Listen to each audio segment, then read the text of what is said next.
नमस्कार साथियों, स्वागत है आप सभी का। हेलो। आवाज आ रही है आप लोगों तक?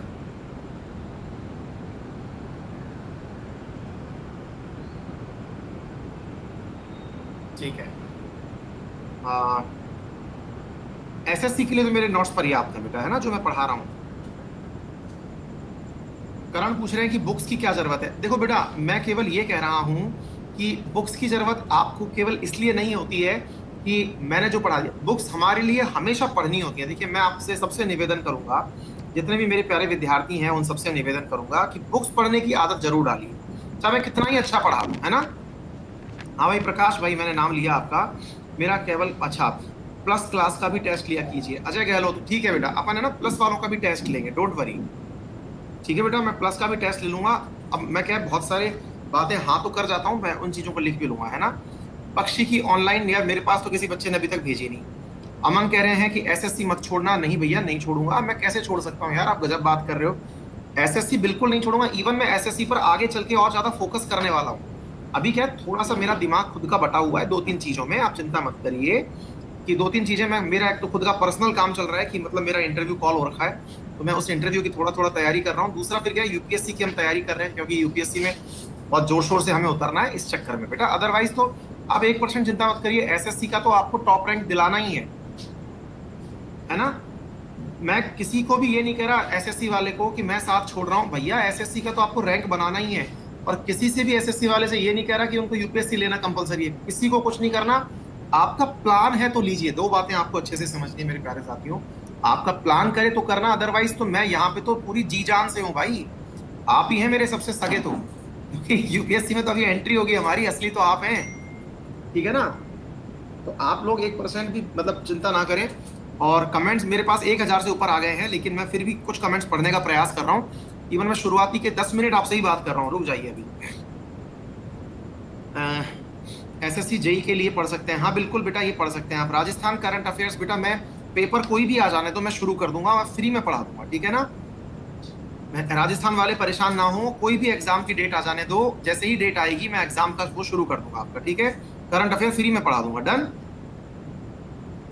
एक बार रिपीट कर दो बुक कौन कौन सी है। सानिया पूछ रही है धनकर बेटा, आपके मैंने टेलीग्राम पर एक वीडियो शेयर किया हुआ है GK by Ankit Awasthi sir पर, वो ले लीजिएगा। राहुल अमोड़कर कह रहे हैं हमारी भी सुनिए। हाँ बताइए राहुल, आपका मैसेज नहीं मिला है मुझे बेटा अभी तक। हाँ, फ्री और स्पेशल क्लास एनसीईआरटी का लेना है। यूपीएससी की फ्री में तो दा हिंदू चलेगी हमेशा, ठीक है बेटा। राम रतन कह रहे हैं मेरा बायोलॉजी का सब सेशन छूट गया। बेटा आप कर लो, सारे सेशन मिल जाएंगे आपको, ठीक है। बादल दवार पूछ रहे हैं बेटा, जो प्लस सब्सक्रिप्शन है उसकी 37,000 है और उसकी 57,000 है ना, 55 है शायद। अच्छा, आइकॉनिक प्लान तो खैर अल्टीमेट है ही, नो डाउट, है ना। मैं यूपीएससी का सब्सिक्वेंट लेने वाला हूं, आप सजेस्ट करो कि आइकॉनिक लो। अक्षय भैया केवल आइकॉनिक, अगर आप मुझसे पूछ रहे हैं तो आई विल सजेस्ट, बिकॉज आपके साथ एक बंदा, और आइकॉनिक में मैं ही पढ़ाऊंगा, पढ़ाने वाला मैं ही हूं, लेकिन आइकॉनिक का फायदा केवल इतना है कि आइकॉनिक में आपको एक बंदा एडिशनल मिलेगा जो आपका गाइडेंस करेगा, ठीक है ना। और मैं कह रहा हूं भयंकर डिमांड चल रही है उस चीज की, ऐसा ना हो कि वो उस चीज को बंद कर दें। मैं बस इसलिए कह रहा हूं थोड़ा जल्दी से ही आपको प्लान करना है तो कर लीजिएगा, है ना। क्योंकि बहुत ज्यादा लोग आइकॉनिक पर शिफ्ट हो रहे हैं, इवन जो ऑलरेडी प्लस वाले हैं वो आइकॉनिक पे शिफ्ट हो रहे हैं, क्योंकि सबको एक मेंटर चाहिए, क्योंकि कोचिंग तो सारी बंद है, एग्जाम होगा ही। देखो दो बातें समझने की हैं, इस साल कोई कोचिंग नहीं चल रही, मतलब ऑफलाइन कोई कोचिंग नहीं चल रही, एग्जाम चल रहे हैं। यूपीएससी ने तो इवन इंटरव्यू के लिए भी गाइडलाइन जारी कर दी है, ये तक कह दिया है यूपीएससी ने तो कि इंटरव्यू के अंदर मास्क पहन के, हेड पहन के आना है। यूपीएससी के एग्जाम चलते रहेंगे, कोचिंग नहीं चलती रहेंगी, तो सबसे ज्यादा एडवांटेज कौन लेगा? जो इस समय पढ़ रहा होगा। इस समय पढ़ने का विकल्प अब तक ऑनलाइन ही था, लेकिन ऑनलाइन में एक पर्सनल मेंटर मिले जिसने यूपीएससी क्वालिफाई कर रखी हो, वो चीज मिलना जो है ना मेरे प्यारे साथियों, वो एडिशनल बेनिफिट हो रहा है इस बार के लिए, ठीक है ना। ठीक है, चलिए साथियों, तो ये हो गया। यूपीएससी की फीस मैंने बता दिया। आइकॉनिक प्लान है यूपीएससी की 37,000 तो प्लस वाले की, और 57,000, और दोनों ही क्लासेस आप जो हैं वो अंकित 10 लगा के ले सकते हैं। अच्छा, मैं एक छोटा सा निवेदन करूं, आप बुरा ना माने तो, मतलब अंतिम विनती है, मुझे समझ में आ गया, क्योंकि मेरे पास मेरे वॉलेंटियर्स ने भी मैसेज पहुंचा दिए, आप लोगों की बहुत सारी बातें हैं, हम एक अलग से क्लास रख लें इस चीज के लिए, अगर आप बुरा ना माने तो। मैं देखो रनिंग लेट, मुझे आज फिर 50 मिनट पढ़ाना पड़ेगा, क्योंकि 10 मिनट तो मैंने बात ही कर ली आपसे। एक अलग से आप थम्स अप कर दो, मैं अलग से डाउट सेशन रख लेता हूं जिसमें केवल यही बातें करेंगे, हैं, ऐसा कर ले। और आप चाहते हो तो आज ही रख लेते हैं, बताओ आज ही कहोगे तो मैं कर लेता हूँ आपके साथ में 3 से 4 क्लास लेने के बाद में 4:30 से 5:30।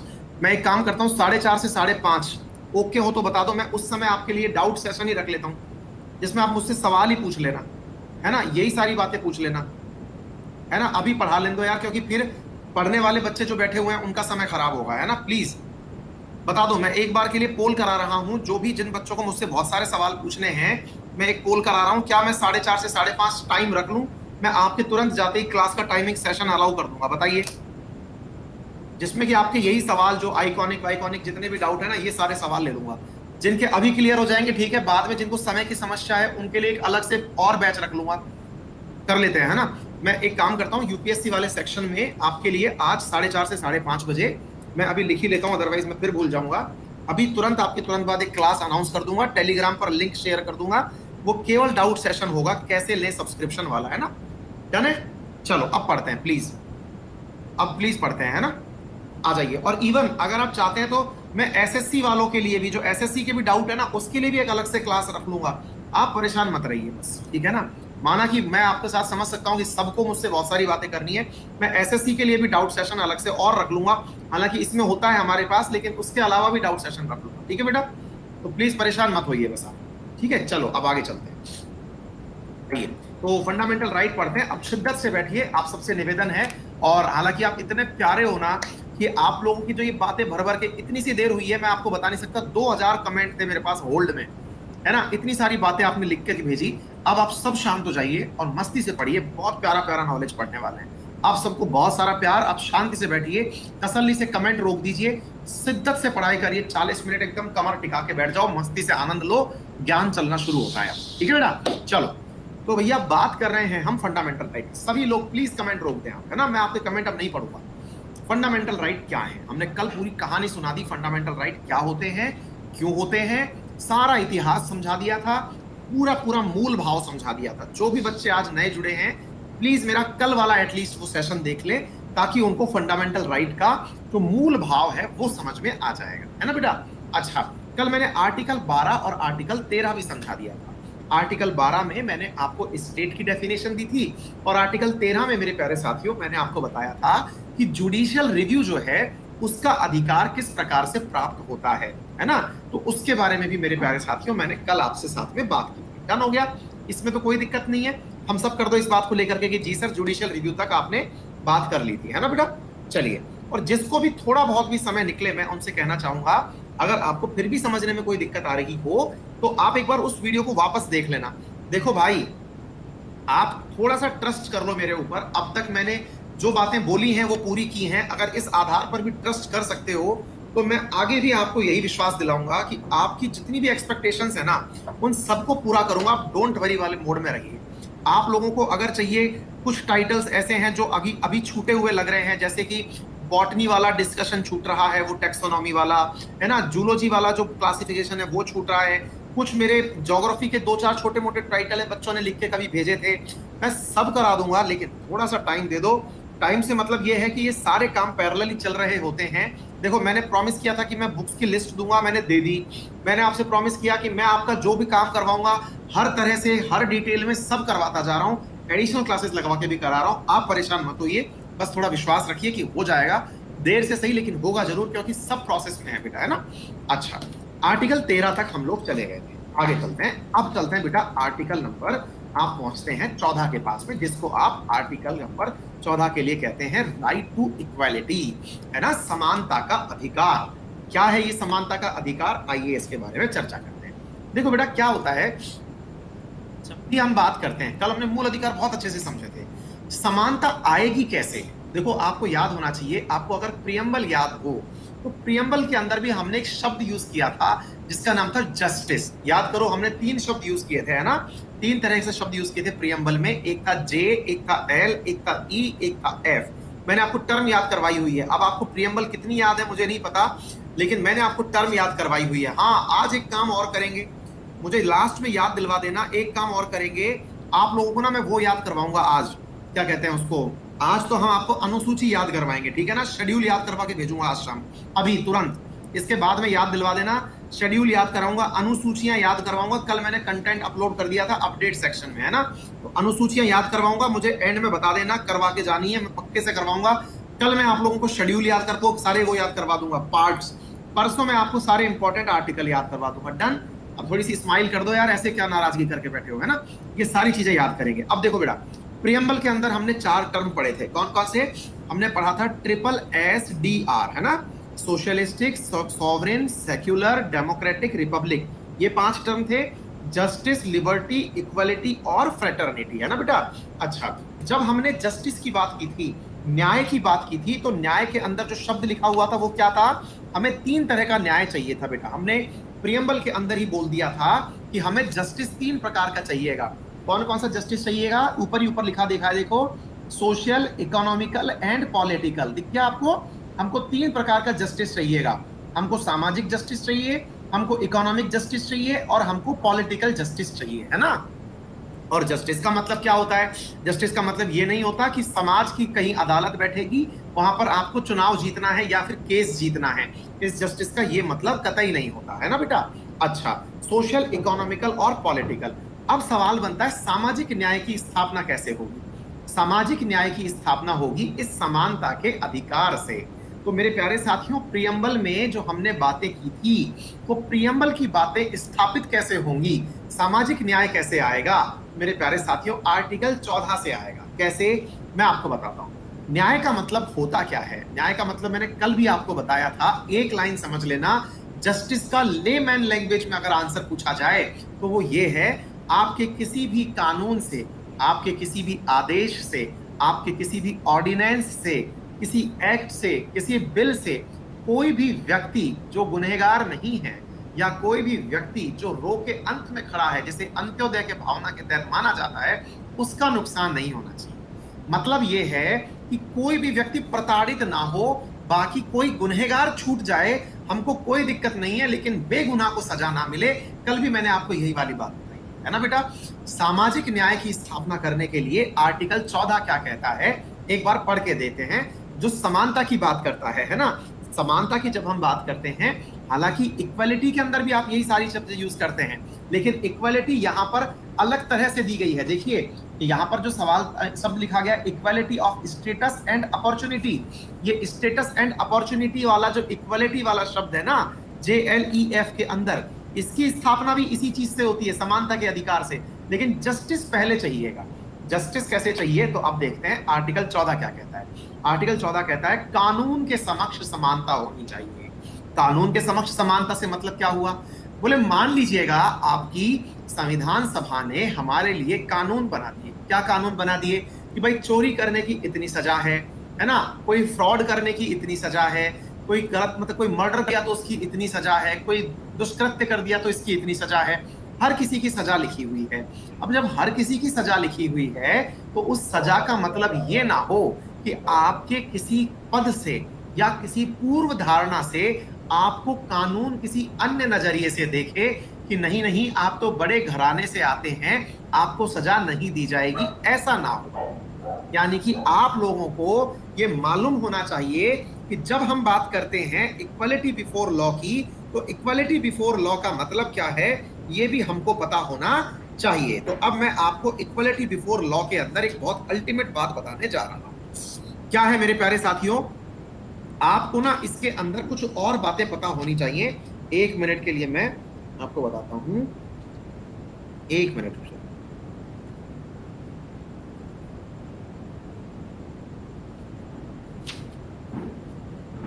हाँ, एक शब्द है जो आपको मालूम होना चाहिए एनी टाइम, और उसको कहते हैं रीजनेबल रिस्ट्रिक्शंस। रीजनेबल रेस्ट्रिक्शंस जिस समय आपको समझ में आ जाएंगे, तब आपको यह समझ में आ जाएगा कि सर ऐसा क्यों हुआ। अभी 1 मिनट रुक जाइए। क्या है कि खटाक से निकल गए सामने से।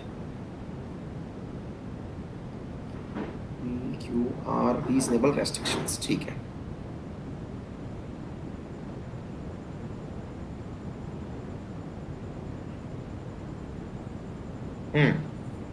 सुनिए सर,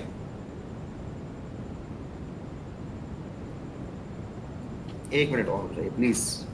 क्योंकि मैं आपके लिए इन रीजनेबल रेस्ट्रिक्शंस को स्थापित करना चाहता हूं, ताकि आपको ये ना लगे कि भैया ऐसे ऐसे किसी किसी व्यक्ति को क्यों जाकर के हमने आउट ऑफ बॉक्स जाकर के आराम दिया।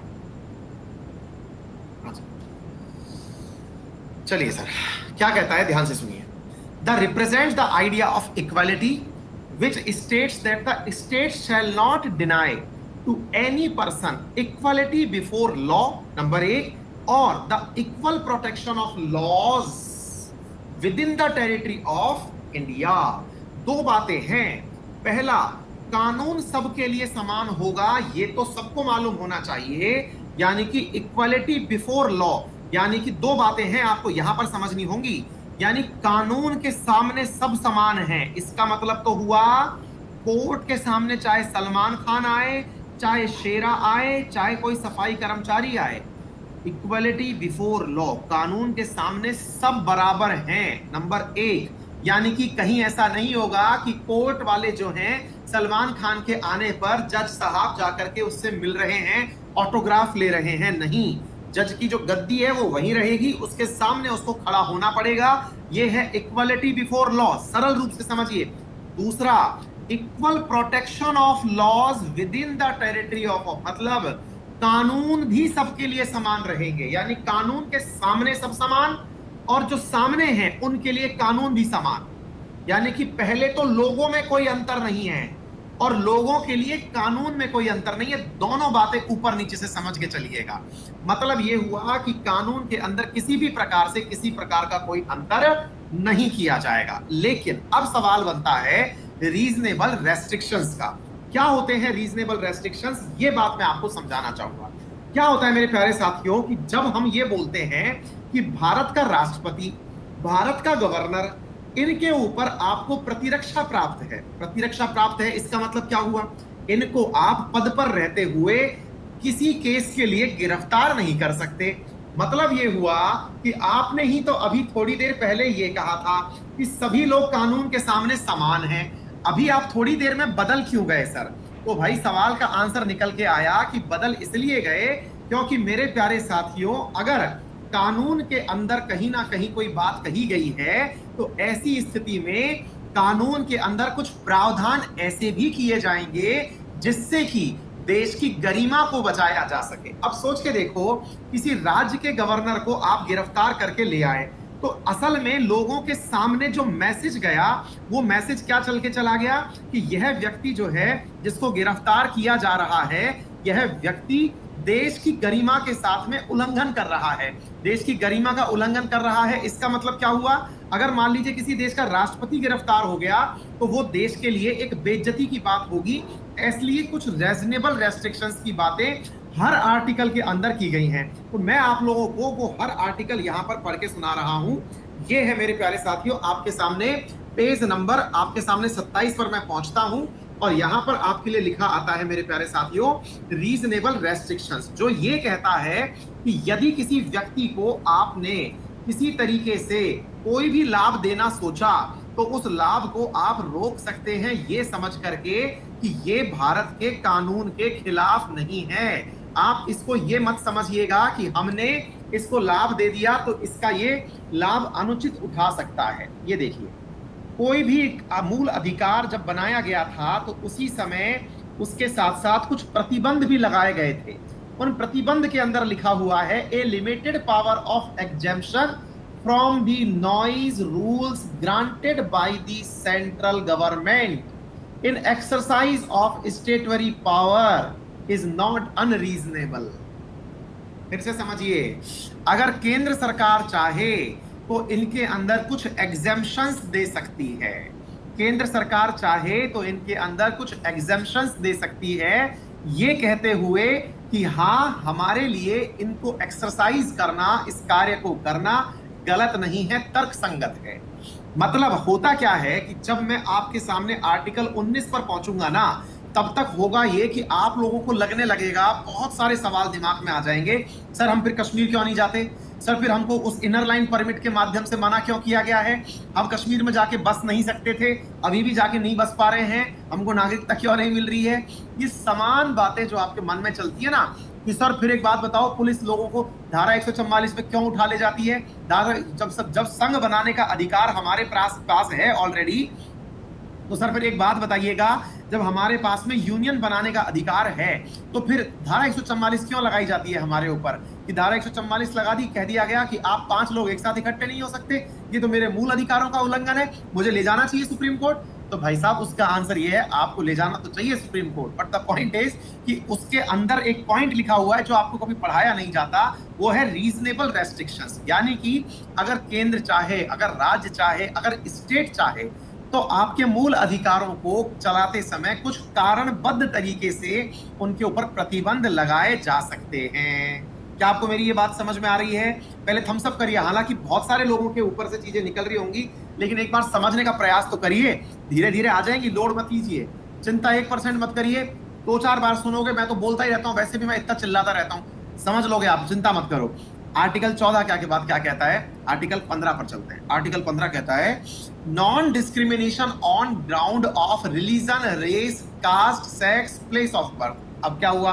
बोले सर एक बात बताइए, आपने कहा कि राज्य जो है वो क्या नहीं करेगा? The article 15 states that state shall not discriminate against any citizen on ground of only of religion, caste. अब देखिए ये चीज हम लोग है ना पढ़ना भूल जाते हैं। इधर देखिए क्या लिख रहा है, ऑन ग्राउंड्स ओनली ऑफ, यानी कि केवल इन ग्राउंड्स के आधार पर।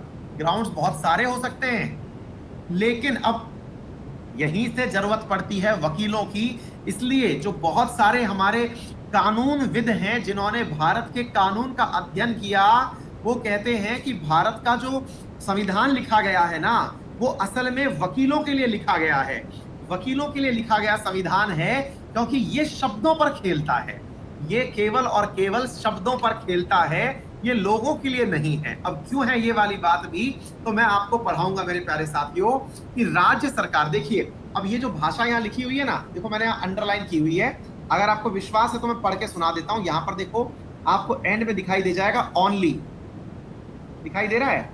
तो मैं आपको ना ये चीज पढ़ के सुनाता हूं, फिर मैं समझाऊंगा इसका दूसरा अर्थ क्या निकलेगा, वो भी समझाऊंगा। देखो इसमें क्या लिखा है, स्टेट शैल नॉट डिस्क्रिमिनेट, यानी कि सरकार को विभेद नहीं करना चाहिए, अंतर नहीं करना चाहिए, अगेंस्ट एनी सिटीजन, किसी भी नागरिक के लिए, ऑन ग्राउंड्स ऑफ, यानी कि इन आधारों पर, ओनली ऑफ, केवल, किन आधारों पर? यहां पर ध्यान सुनिए, केवल शब्द लगा के कहा गया, रिलीजन, केवल धर्म के आधार पर विभेद नहीं करोगे।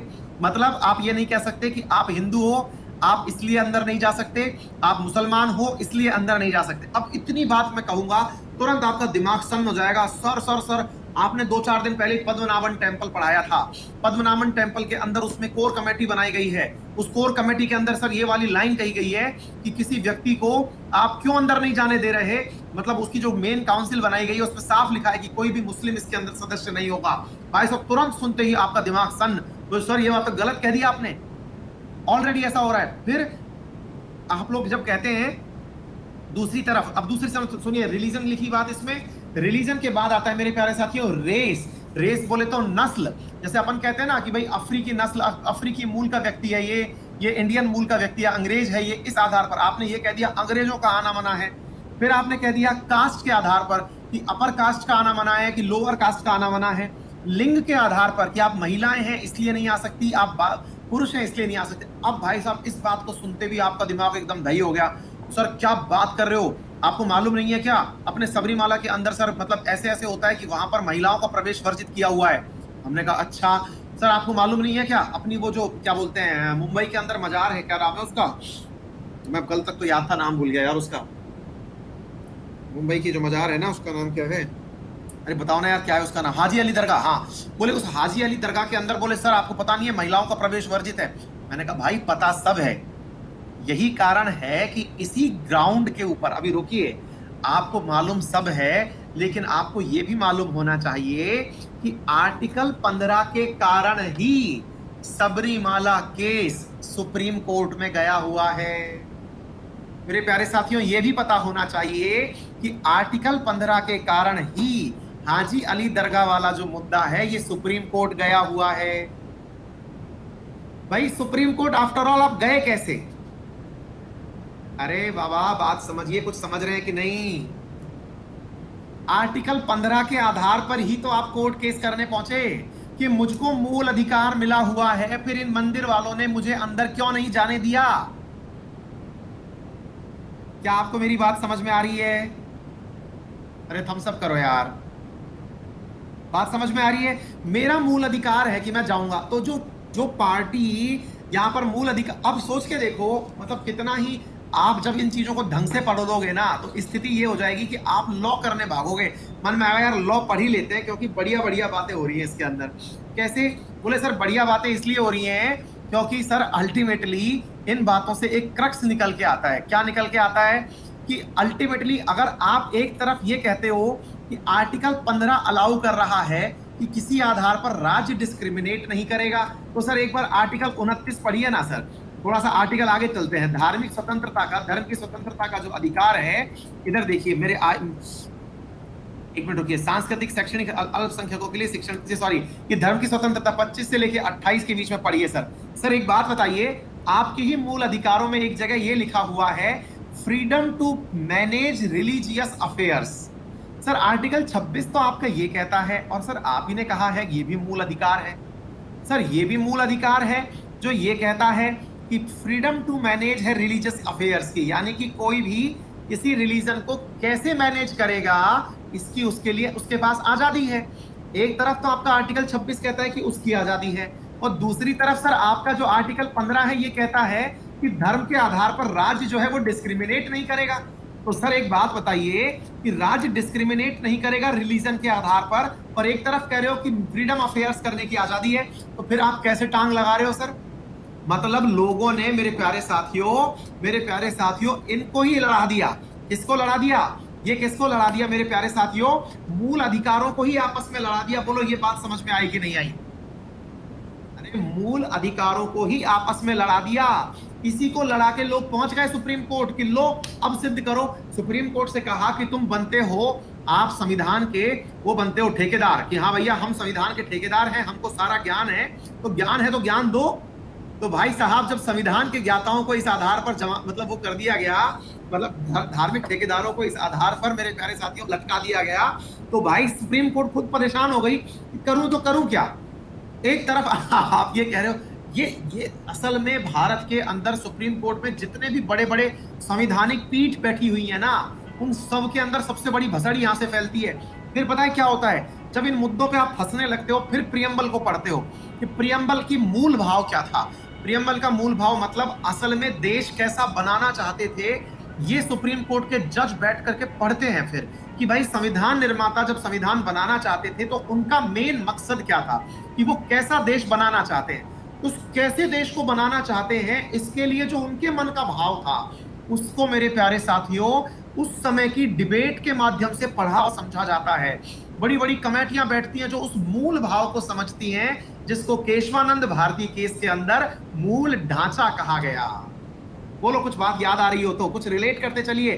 केशवानंद भारती केस में उसी को क्या कहा गया? उसी को मेरे प्यारे साथियों कहा गया मूल ढांचा, जिससे ये पहचानो कि भाई उस समय उनके दिमाग में क्या रहा होगा। आगे बात समझ में? ये है सारी कहानी। आगे चलते हैं मेरे प्यारे साथियों। कास्ट के आधार पर डिस्क्रिमिनेट नहीं कर सकते मेरे प्यारे साथियों। आर्टिकल 15 तो एक मूवी तक बनी हुई है। आर्टिकल 15 आयुष्मान खुराना की जबरदस्त मूवी है। मैं कह रहा हूं हर आईएएस एस्पिरेंट को, हर इवन पब्लिक सर्विस वाले एस्पिरेंट को वो मूवी देखनी चाहिए, जिसमें ये बताया गया है कि कुछ परिवार की बच्चियों को इसलिए मार दिया गया था, मतलब जो क्राइम हुआ था वो केवल इसलिए किया गया था क्योंकि वो मतलब किसी मतलब लोअर कास्ट से आते थे और उन्होंने कुछ मांग कर ली थी, इस आधार पर उनको मार दिया गया था।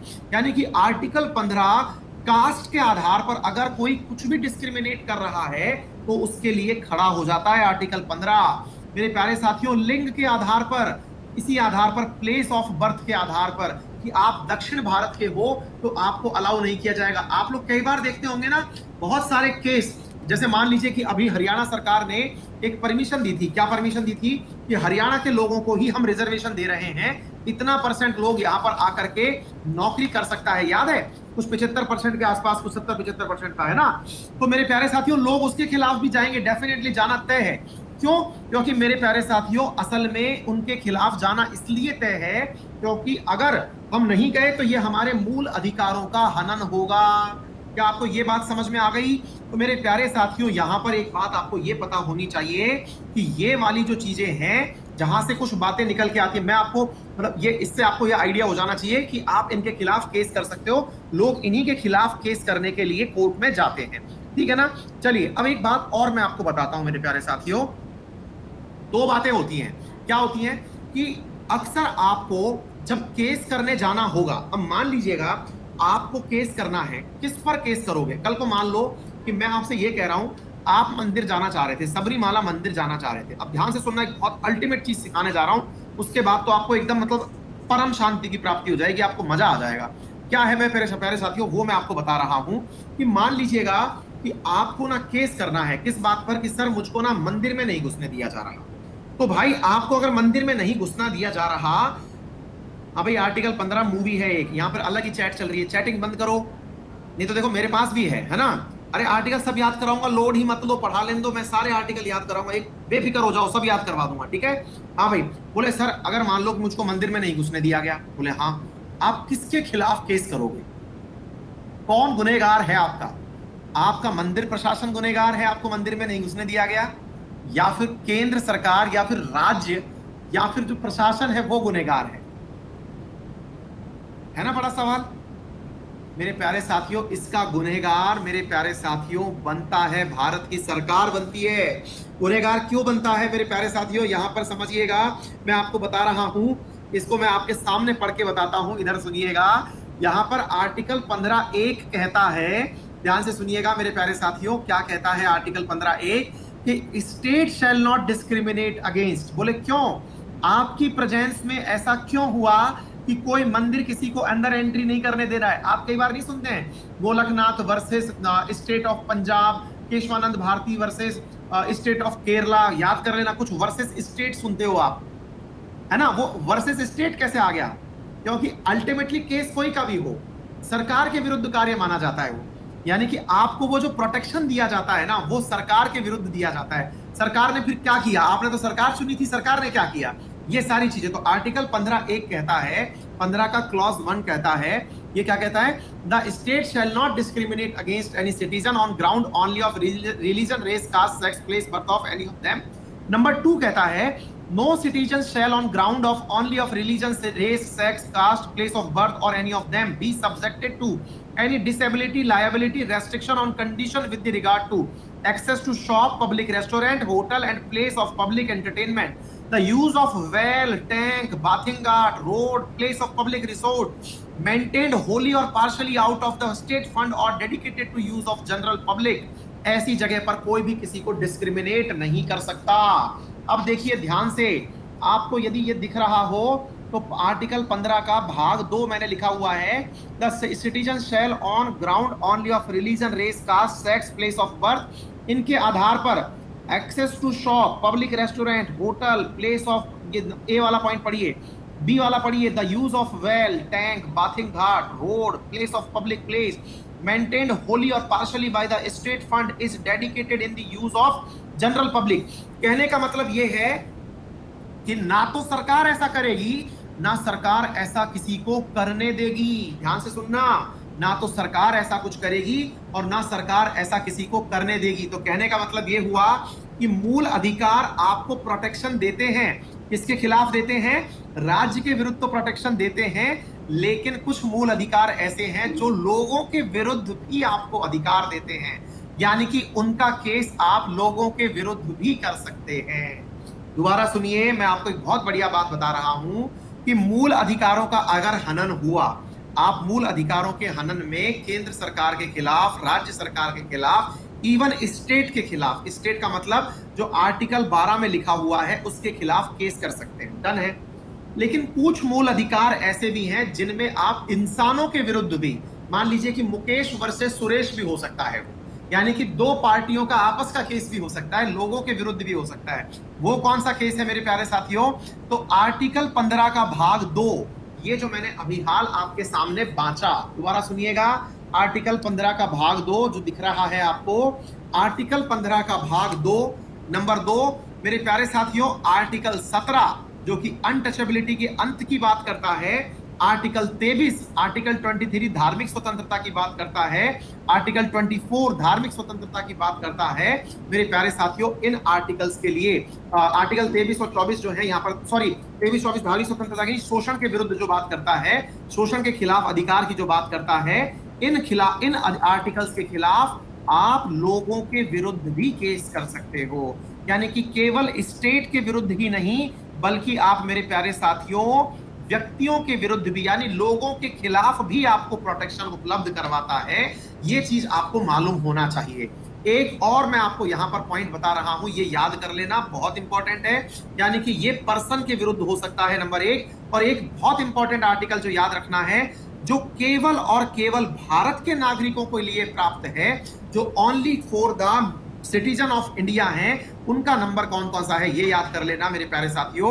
उनमें से article number 15, article number 16, article number 19, article number 29, article number 30, ये आर्टिकल वो हैं जो केवल भारत के नागरिकों को प्राप्त हैं।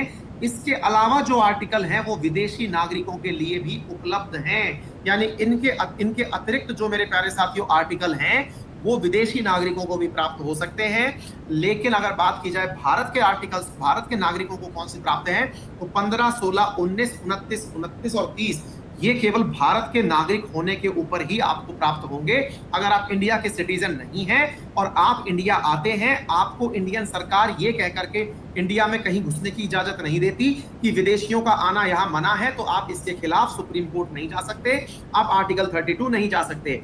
अगर आपसे भारत सरकार ये कह देती है कि आप विदेशी हैं और आप इस धर्म को मानते हैं, आप धर्म को मानते हैं, आपसे ये कह दिया जाता है कि आप विदेशी हैं, आप इस धर्म को मानते हैं, इसलिए आपका मंदिरों में प्रवेश वर्जित है, आप मूल अधिकारों के हनन के मामले में सुप्रीम कोर्ट नहीं जा सकते, क्योंकि आर्टिकल 15 और 16 आपको प्राप्त नहीं है। आप विदेशी हैं, आप ये कहते हुए भारत के किसी भी सार्वजनिक पद पर बैठना चाहते हो, अगर मान लीजिए आपको राष्ट्रपति बनना है, आप चले गए सुप्रीम कोर्ट कि मुझे बनने क्यों नहीं दिया जा रहा, तो 16 कहता है कि पब्लिक अपॉइंटमेंट्स में आपका कोई हिस्सेदारी नहीं होगी, केवल वो सिटीजन्स के लिए हैं। आप उसके खिलाफ आर्टिकल 32 का उपयोग करके सुप्रीम कोर्ट नहीं जा सकते।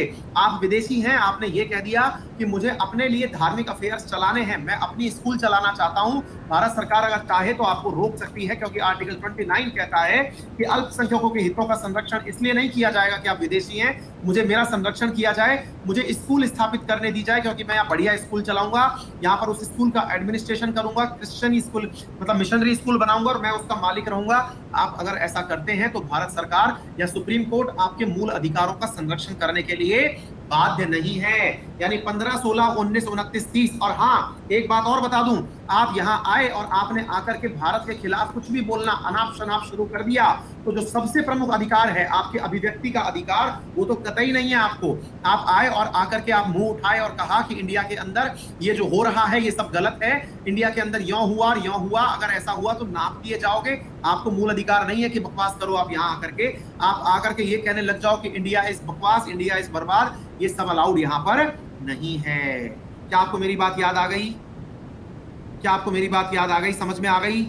कोई दिक्कत तो नहीं है ना? तो आपको 15, 16, 19, 29, 30 उंगली पर होने चाहिए। 15, 16, 19, 29, 30, 15, 16, 19, 29, 30 याद कर लेना, ठीक है ना? तो ये देख लेना मेरे प्यारे साथियों, आपको ये याद होने वाली चीजें हैं। डन, चलिए आगे बढ़ते हैं साथियों। 15 के बाद हम चलते हैं आपके सामने 16। देखो अब मैं एक बात, बहुत बढ़िया बात बताता हूँ। हालांकि देखिए, जब मैं आपको ये बात बोलता हूं तो फिर आपके दिमाग में सवाल आएगा कि बोले सर देखिए, इधर देखिए, अब मैं आपको ना यहाँ पर एक सब क्लॉज पढ़ाना चाहता हूं। अब इधर आपको वो पढ़ने की आवश्यकता होगी, मैं आपको वो पढ़ाना चाहता हूं। देखिए, एक बहुत ही अल्टीमेट चीज पढ़ा रहा हूं, रुकिए एक मिनट।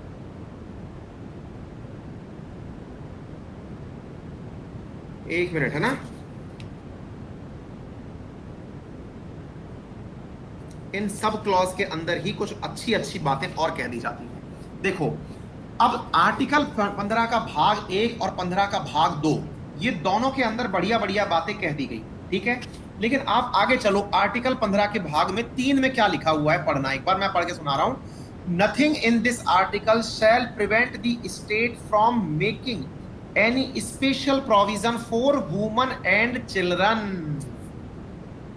हाँ भाई, आपके दिमाग में एक सवाल आएगा, क्या आएगा? सर एक बात बताओ, भारत में फिर महिलाओं के सम्मान के लिए इतनी सारी योजनाएं चला रखी हैं, गर्भवती महिलाओं के लिए मातृत्व सुरक्षा अवकाश चला रखा है, मातृत्व के विकास के लिए इतनी योजनाएं चला रखी हैं, तो फिर केंद्र सरकार ने ऐसे कैसे चला दिया?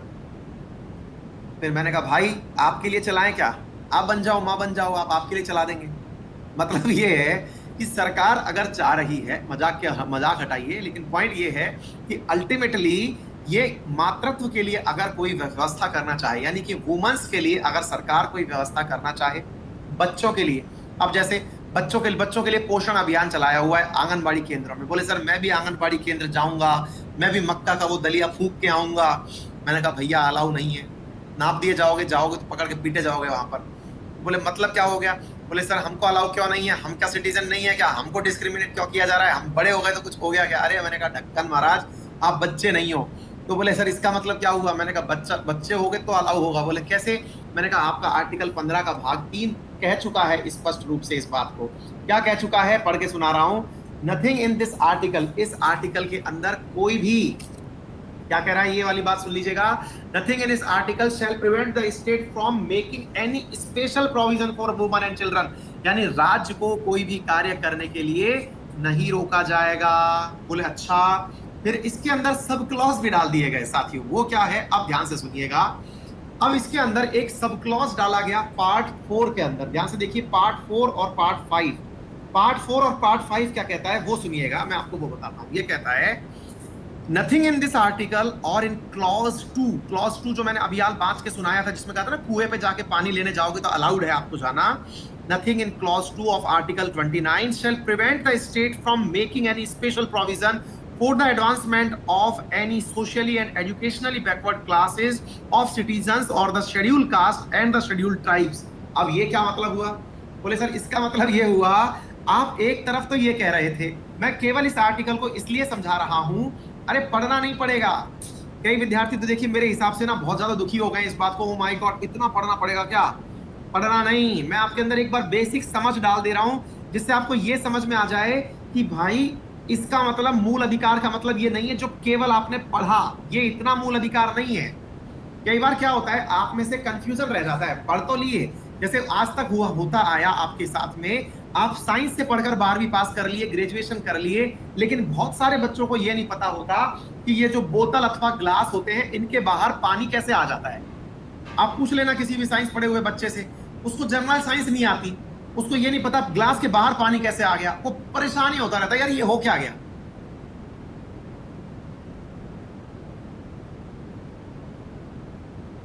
बात समझ रहे हो?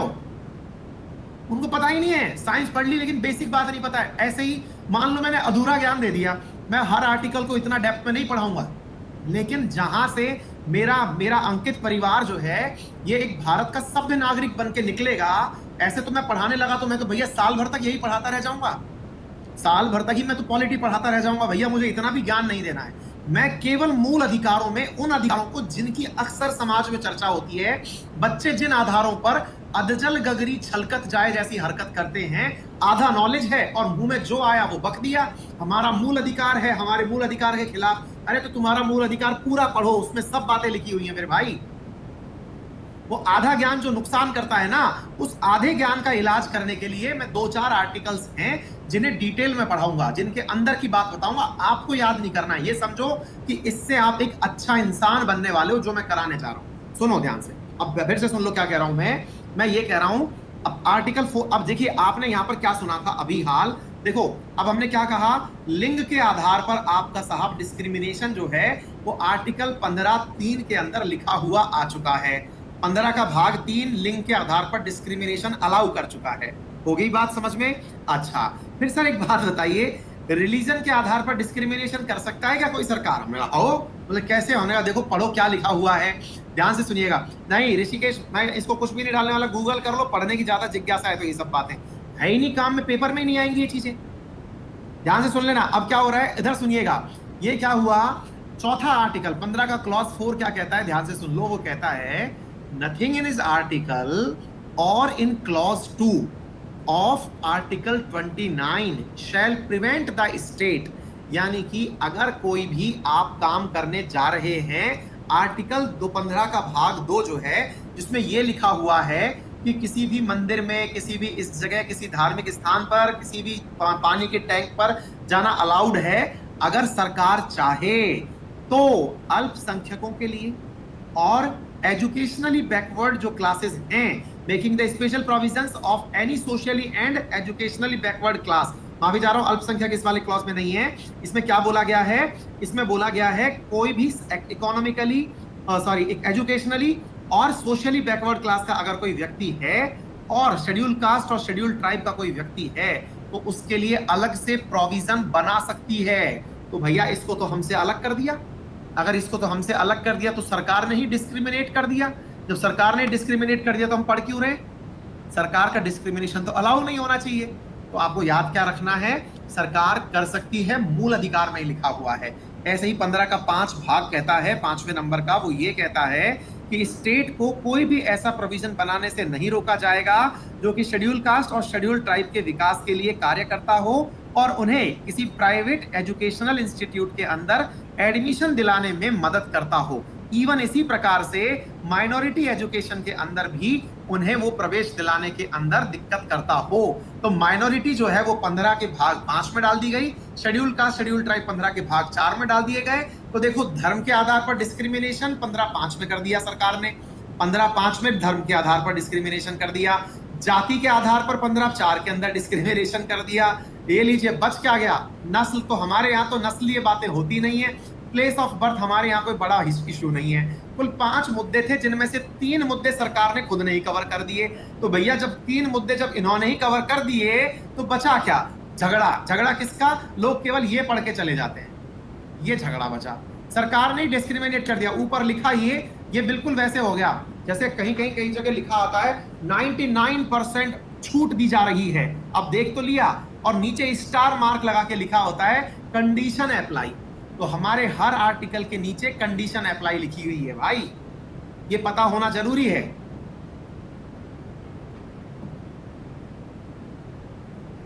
समझ में आ गया? तो ये टर्म्स एंड कंडीशन जो अप्लाई वाली चीज है ना, ये आपको बहुत ज्यादा तरीके से याद करनी होगी, ये याद कर लेना, ठीक है। चलो अब मैं आपको वो याद करा देता हूं। मैंने कहा था शेड्यूल याद करा के भेजूंगा आज आप लोगों को, ठीक है। एक मिनट, देखो, पार्ट्स ऑफ इंडियन कॉन्स्टिट्यूशन, मैंने 2 चीजें दी थी जो नए विद्यार्थी जुड़े हैं। अब भाई तो आप सभी लोग तैयार हैं तो शाम को वो वाली क्लास लगाऊंगा। मैंने पीडीएफ बनवाई थी और एक तेरी का ये A4 है यार, मैंने A4 आपको अपलोड कर दी थी ना कल, ये पार्ट्स वाली है। और क्योंकि आपने कल मुझे कहा था कि सर हमारे लिए वो कर देना, और इंपॉर्टेंट आर्टिकल्स का भी मैंने आपके सामने वो करवाया था। A4 डलवा दिए मैंने, ये कराता हूँ, रुक जाओ, मेरे पास जुगाड़ है, आप चिंता मत करो, परेशान मत हो। अपने पास तो बाबा बैठे हैं, बाबा इनमें से करा देंगे, लोड नहीं है, ठीक है ना। इनका भी मैंने A4 डलवा दिया था कल अपडेट सेक्शन में, ठीक है ना। तो ये इंपॉर्टेंट आर्टिकल है, ये भी रटवाऊंगा, चिंता मत करिएगा, ठीक है ना। हाँ भाई, कहाँ गया ये सूची है अपने पास, चिंता मत करो। अच्छा, एक कॉमन सेंस लगाओ, अगर हम ये पढ़ें कि अनुसूचियां होती कहाँ हैं, अगर कोई हमसे ये पूछे कि अनुसूचियां होती कहाँ हैं, तो भाई अनुसूचियां, जैसे किताब का फ्रंट पेज जो है वो क्या होता है मेरे प्यारे? अरे अनुसूची पढ़ा रहा हूँ मेरे भाई, रुक जाइए, ये नहीं पढ़ा रहा, छोड़ दो, ये सब चीजें दिख रही है ना, इसमें से नहीं पढ़ा रही है, A4 है। आप जो A4 मांगते रहते हो ना, वो है ये, ठीक है ना। ध्यान से सुन लो, मैं सारी याद करा रहा हूँ, चिंता मत करिए। मैं क्या बोल रहा हूँ, जैसे किताब का जो फ्रंट पेज होता है ना, फ्रंट पेज पर प्रीफेस होता है, तो आखिरी में क्या होती है? अनुसूची होती है, यानी कि जो बातें आर्टिकल्स में नहीं लिखी गई थी वो लास्ट में लिख दी गई, ठीक है ना। तो अब सुनिए, भारत के संविधान के अंदर जो अनुसूचियां हैं उनमें क्या बातें की गई, मैं आपको वो दिखाता हूं, जिससे आपको ये लगेगा अच्छा ऐसा होता है क्या, वो वाली जो फीलिंग है ना, अच्छा ऐसा होता है क्या वाली फीलिंग, वो फीलिंग दिलाता हूं मैं आपको। देखो, भारत का जो आर्टिकल नंबर 1 है वो कहता है India is A union of state, कहता है, बोलो पहला आर्टिकल, अगर सबको याद हो तो बोलो, India is A union of state, बोलो आर्टिकल 1 कहता है ये वाली बात। मैंने मल्टीपल टाइम आपसे ये वाली बात कही है, लेकिन आर्टिकल 1 के अंदर जो बातें कही गई हैं उसमें कौन कौन से स्टेट शामिल हैं इसके बारे में तो कोई चर्चा ही नहीं है। अभी दिखाता हूं, रुक जाइए, चिंता मत करिए, मैं आर्टिकल नंबर 1 दिखाता हूं आपको पहले, और आपको फिर अनुसूची का महत्व बताऊंगा और तुरंत याद करवा दूंगा, मजा ही आ जाएगा आपको, लोड ही मत लो 1% भी। देखो भाई, इधर समझो, आर्टिकल नंबर 1 ये रहा। आर्टिकल नंबर 1 क्या कहता है, सुनो ध्यान से। Name and territory of union. ध्यान से सुनना बेटा, क्या कह रहा हूं मैं, इधर सुनिएगा। ये है द यूनियन, आर्टिकल नंबर 1 कहता है पार्ट 1 के अंदर, India that is Bharat shall be A union of state. अब देखो इसके नीचे मेरे प्यारे साथियों पॉइंट 1 लिखा हुआ है स्टार मार्क लगा के, और क्या लिखा हुआ है पॉइंट नंबर 2 में, the state and territory thereof shall be as specified in in दिखाई दे रहा है फर्स्ट, इन फर्स्ट शेड्यूल। बोलो पहले पार्ट के अंदर ये चीज दिखाई दी हो तो थम्स अप करो।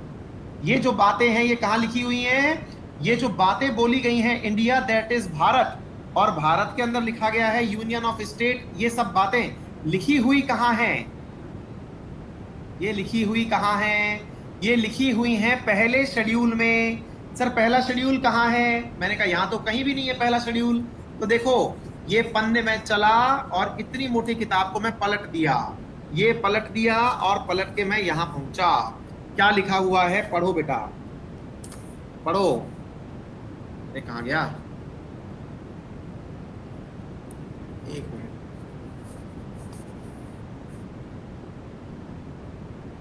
दिख रहा है, अब दिखाता हूं मैं आपको, सोचिए एक मिनट, पन्ना ही पलट गया।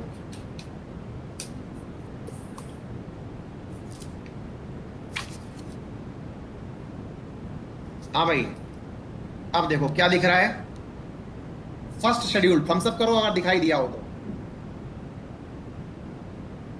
फर्स्ट शेड्यूल दिखा। मैं क्यों बता रहा हूं ये सारी बातें, मैं ये बता रहा हूं कि आर्टिकल 1 में जो बातें लिख दी गई थी ना, वो बातों के अंदर जो कही हुई लाइन थी कि फर्स्ट शेड्यूल भी पढ़ना पड़ेगा।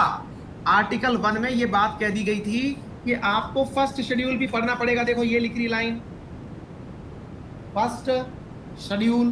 तो मैं फर्स्ट शेड्यूल पढ़ने चला गया, ये चला गया मैं फर्स्ट शेड्यूल पढ़ने, अब मैं पढ़ दे रहा हूं। अब देखो फर्स्ट शेड्यूल में क्या लिखा हुआ है, फर्स्ट शेड्यूल में लिखा हुआ है आर्टिकल 1 से 4 के लिए द स्टेट। अब देखो यहां क्या लिखा हुआ है, भारत के राज्य लिखे हुए हैं, अगर दिख रहे हो तो कौन कौन से हैं, आंध्र प्रदेश, आसाम, ये सारे के सारे राज्य देखते चलिए, बिहार, ये सारे के सारे राज्य। यानी कि जितने भी हमारे पास में मेरे प्यारे साथियों जो आर्टिकल के अंदर कही हुई बातें हैं, वो सारी की सारी बातें यहां लिखी हुई हैं। कहने का मतलब समझ में आया। आर्टिकल 1, ये आर्टिकल 1 के अंदर आंध्र प्रदेश, आसाम, बिहार, जो भी राज्य हैं भारत के, सारे राज्यों की चर्चा यहां पर की गई है। अब देखो इधर बताओ मेरे प्यारे साथियों, ये इधर देखो, इधर कितना नंबर आर्टिकल वो दिख रहा है आपको, राज्य दिख रहा है, जल्दी से बताओ, जल्दी बताओ। 29वां दिख रहा है। अभी कितने राज्य हैं भारत में, 28 हैं। बोले सर ये तो पुरानी किताब हो गई, मैंने कहा बिल्कुल हो गई। अब नई वाली जब पीएम बख्शी लेके आओगे तो वहां पर ये 29 की जगह 28 लिखा हुआ होगा, 29 की जगह 28। क्यों, क्योंकि जम्मू कश्मीर अब राज्य नहीं रहा। ऐसी स्थिति में क्या हुआ, तो इसका मतलब ये हुआ कि आपने जो आर्टिकल 1, जो संविधान संशोधन हुआ जिसके तहत जम्मू कश्मीर को उठा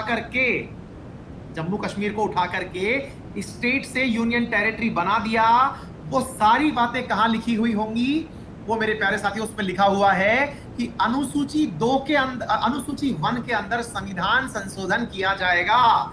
जब मेरे प्यारे साथियों जम्मू कश्मीर को राज्य बनाया गया, राज्य से यूनियन टेरिटरी बनाया गया, तो क्या कहा गया कि मेरे प्यारे साथियों ये कहा गया कि अनुसूची 1 के अंदर भी संविधान संशोधन किया जाएगा। तो अब समझ में आया संविधान संशोधन क्या है।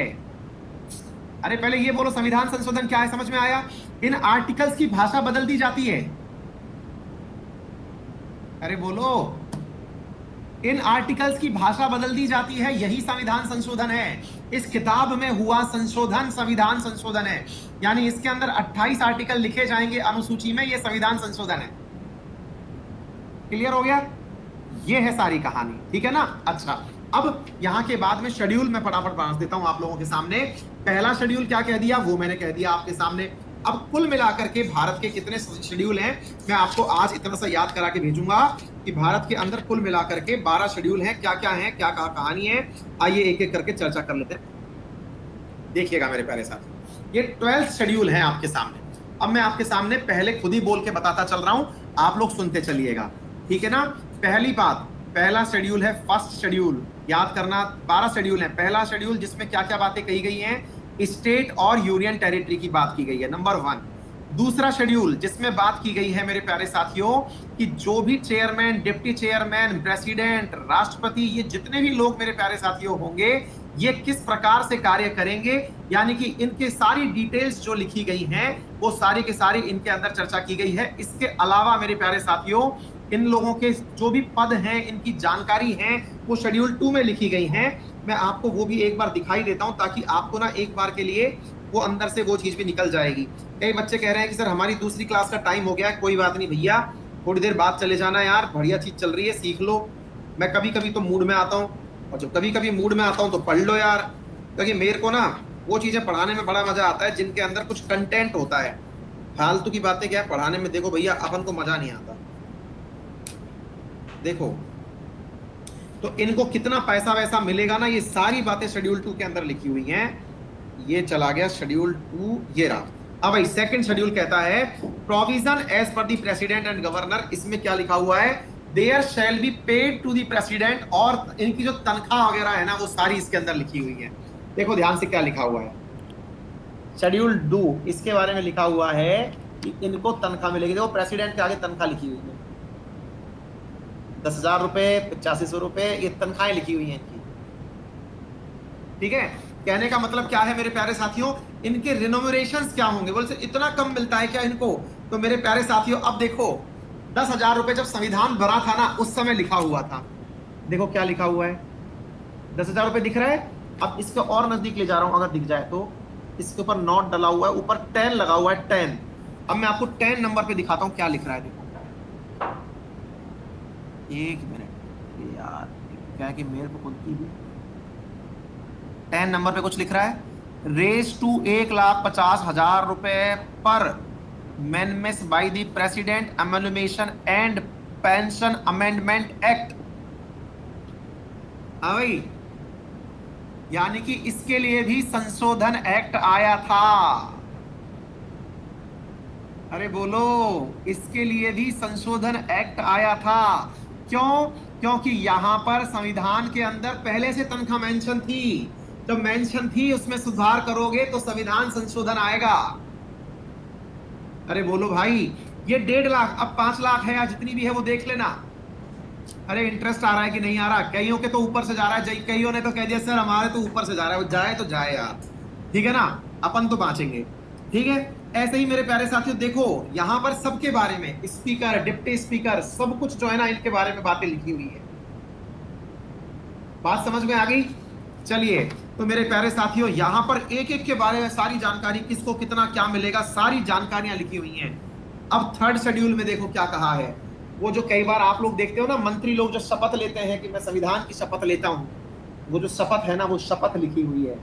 शेड्यूल 3 के अंदर शपथ लिखी हुई है जिसमें कहा गया है कि देखो, आप लोग कई बार सोचते हो यार राष्ट्रपति शपथ क्या लेता होगा, तो देखो शपथ लिखी हुई है, मिनिस्टर की शपथ लिखी हुई है। मिनिस्टर की शपथ लिखी हुई है आई, ए और बी, जिसका जो भी नाम है, do swear in the name of God and solemnly affirm, मतलब मैं भगवान की कसम खाता हूं या solemnly affirm करता हूं that I will bear true faith and allegiance in the Constitution of India as by law established, जैसा कानून में कहा गया है मैं उन बातों के अंदर फेथ से विश्वास करूंगा, that I will faithfully consciously discharge my duties as a minister to the union। अब देखिए यहाँ पर मिनिस्टर ऑफ द यूनियन की बात सबकी अलग अलग मेरे प्यारे साथियों वो लिखी हुई है कि कस्में कैसे खानी है, तो इनके कस्में और वादे भी लिखे गए यहाँ पे। नहीं, सेम लाइन नहीं बोलते। अरे ये भी तो बड़ी बात है, आप मुझसे मत बहस करो यार, मैं क्या फिर घुस जाऊंगा ज्यादा अंदर ना। सेम लाइन नहीं बोलते, सुप्रीम कोर्ट की अलग लाइन होती है, मंत्रियों की अलग लाइन होती है, सबकी अलग लाइन होती है भाई, सबको कस्में खानी होती है, सबकी अलग लाइनें होती हैं। देखो राष्ट्रपति की जब वो आएगी ना तब वो कहेगा my ability, knowledge and judgement perform the duty of my office without fear और फेवर, अफेक्शन और ill will, that will hold the constitution and law. वो इसकी कसम खाता है। सबकी अपनी अपनी कस्में हैं भाई, है ना। चुनाव में लड़ने से पहले जो कस्में खाई जाएंगी सब बातें हैं। ठीक है, ये कौन सा हो गया, ये हो गया मेरे प्यारे साथियों शेड्यूल 3 हो गया। ठीक है, शेड्यूल 4 के अंदर राज्यसभा के अंदर कितनी कितनी वो होंगी, सीटें होंगी, वो सारी बातें लिखी जाएंगी। ठीक है ना। तो भाई मैं क्या बोल रहा हूँ आप सबसे, बहुत सारे विद्यार्थी कह रहे हैं कि टाइम हो गया, रहने दीजिए, लिख रहे हैं। कल एक बार जल्दी से जब सुबह आएंगे, आप शुरुआत में ही मैं आपको ये बता दूंगा। हाँ भाई, 4:30 बजे आज शाम को आपके कहने पर, एक बार सभी लोग जो उपस्थित हैं वो बता दो, शाम 4:30 बजे आने को तैयार हैं आप? 4:30 बजे यूपीएससी पर मैं क्लास डाल रहा हूँ, डाउट के नाम से। डाउट होगा वो किस चीज का? यूपीएससी में जिन बच्चों को सब्सक्रिप्शन लेना है, जिनको जानकारी हासिल करनी है क्या है क्या नहीं है, वो बता देना, ठीक है बेटा। 4:30 बजे जो भी आपके सवाल थे ना वो पूछ लेना आप, ठीक है।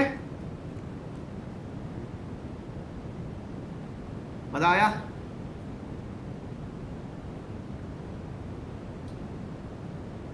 अरे कुछ मजा आया?